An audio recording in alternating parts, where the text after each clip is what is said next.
In this video, I want to talk about contract management, some of my takeaways from this year, and call to action. I ended up spending a lot of time in this space, and my technology exposure is, of course, the SAP landscape. So, SAP material management in the past, SAP Ariba since 2016, and more recently, in the past few years, S4 HANA as well. Uh, there are three areas I want to touch upon, so we'll go one by one. First, the templates. Template optimization should always be a top focus. Several companies make the mistake of letting individual user groups, probably individual business unit, functions, uh, a user group from a particular location, and so on, dictate template options and template configuration at the time of deployment and rollout, which, in my opinion, not always a best approach. Having separate individual templates for a specific user group should always be an exception and not a norm. Several specific needs, such as access management, confidentiality, additional approvals, all of these can be met without creating a separate template and just by playing around with conditions or the team member rule configurations, etc. If you rolled out a digital platform for contract management in past few years, chances are that you might have started with multiple templates. At least some of them may not be relevant today. Your procurement processes may have centralized. People who create contract or the way the access management for contract operation works, that might have changed, or there can be some other reasons. So you need to ensure that all those standardization that has happened in the past few years, it is reflecting in terms of contract selection when a new contract is being created. Ideally, the goal should be to have lesser and lesser number of templates so that you protect duplication or any other data challenges for future. That is about how many templates you might have.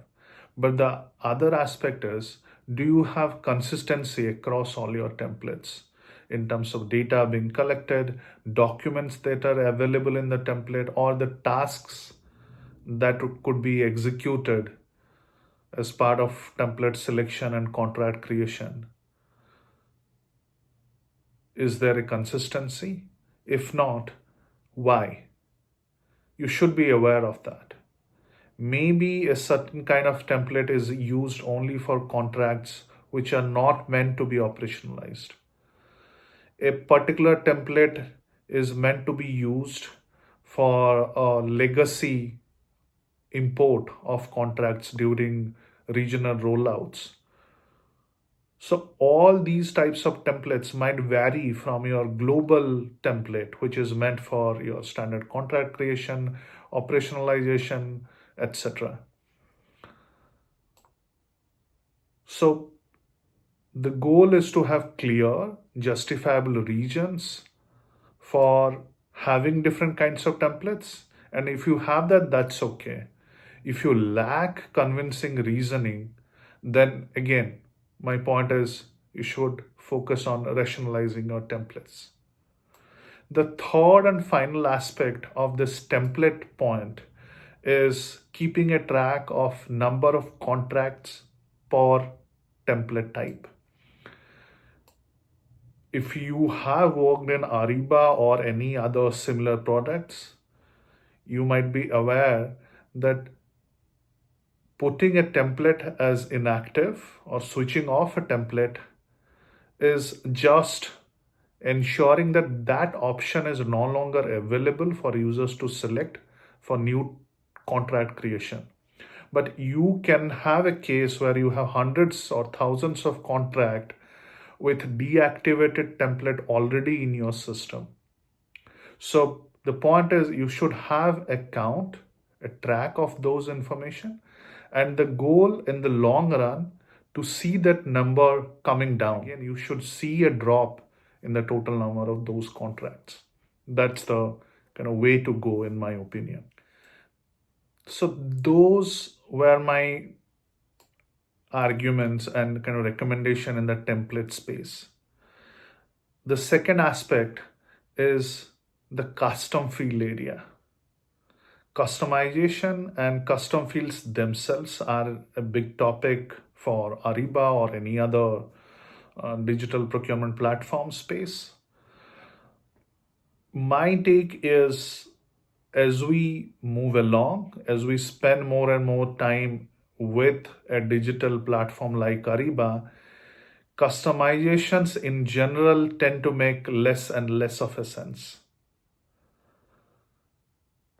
At the start of a rollout, different departments and functions, they come up with their own requirements for having custom fields in the system. However, I believe they lose a lot of value with time. One of the main reason is the pace at which these digital platforms like SAP Ariba are evolving. Ariba, for example, is having 4 main releases every year, so a release every quarter. And in each release, there has been some improvements for individual modules, including the contract space. So chances are that if you had incorporated a custom field 3 years ago for some classification or reporting purpose, it may no longer be needed today because there is some standard option already available as part of product offering. Unless a custom field is linked to an active legal, regulatory, or statutory requirement, all those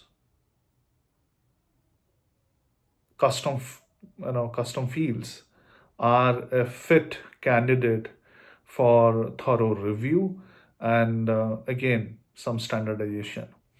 So at the very least, you might want to see whether the custom field description needs to be changed or the custom logic associated with this field should be reviewed or changed, or it can be dropped altogether, which is for the best if that's the outcome. My third and final point is data, especially old legacy data. Every few years, global dynamic organizations undergo mergers, carve outs, or acquisitions. This has an influence on how org structure elements such as legal entities are defined. Internal category classifications continue to change and evolve as procurement functions mature. All of these events demand regular cleaning of existing contracts and contract data. So, the longer you carry old contracts, the greater the chance of compounding manual future efforts and exposing the system to errors. So, templates, custom fields, and data. Those are the aspects that I wanted to talk about. I would be curious if you have your own takeaways that you want to share from this year or from your past experience. I would love to see your inputs in the comment section. So please do share your insights If you have any feedback for my content and my video, I would love to engage. Thank you so much.